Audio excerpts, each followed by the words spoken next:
President Ferdinand Marcos Jr. on Sunday said Filipinos in the Middle East have been moved to safe locations. Ay, abaw! Bilating Iloy! Sa diin the best safe location! Ang bahay namin ay safe location na! Ang mismong lugar namin dito, safe location, ewan namin sa iba.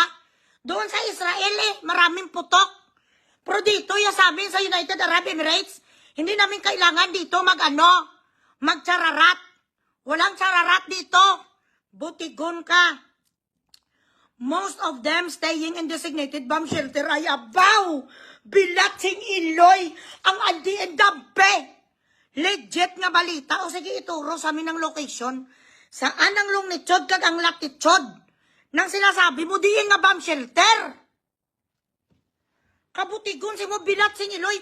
May taga-embassy na bumili dito sang isa kayo di puta kakwiba. Tapos doon papasukin ang mga Pilipino sa iba't ibang lokasyon na ano-ano kay mo BBM-an. Naga-dreaming for nothing sa mga Pilipino following, staying in designated bomb shelters following exchange of airstrikes involving, ay, botegon, sinunggaling, bakakon. Nag-move, wala kami gani may makuha dito kay tubig. Galing sa Philippine Embassy. Ba't kayo sinungaling mga putang ina nyo? Wala malang gani din nag-check sa amin or may nagarubing. Wala malang may nagarubing ng Philippine Embassy.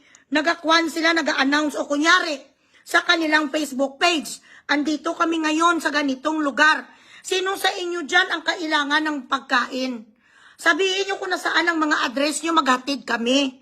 Sino sa inyo dyan yung malapit talaga sa mga ganitong areas na posible na tamaan sang mga debris? Bilating Iloy, bomb shelter, yuta! Napakasinungaling sang gobyerno mo. Kayo the Manila Times, wag naman kayo magpabayad kay sa alpot nga si Castro. Nagimo-imo istorya ang mga iyo di puta, first of all. Dito sa United Arab Emirates, hindi namin kailangan yan. Kasi wala naman may nagabumba sa amin. Mga ballistic missiles, nga doon pa lang sa air up there, ginakarate na sila sa aming interceptor. Doon sa may Bahrain, yes. Doon sa Bahrain, marami talaga civil defense nila weak. I-check nyo doon, pero wala sa bomb shelter. Kasi marami akong update sa GC ko. Sa mga anak ko na doon nakatira. Sa Qatar, si Nathan, wala. Si Nathan nag-work from home, parang gauyog-uyog ang kanyang building, carry lang. Yung mga malapit sa US military base, nga mga taga-Bahrain, doon naririnig talaga nila ang lindol. Pero para sabihin mo, wasmog to, saan ang picture mo? Saan ang picture mo, BBM, if there is no evidence, it doesn't exist?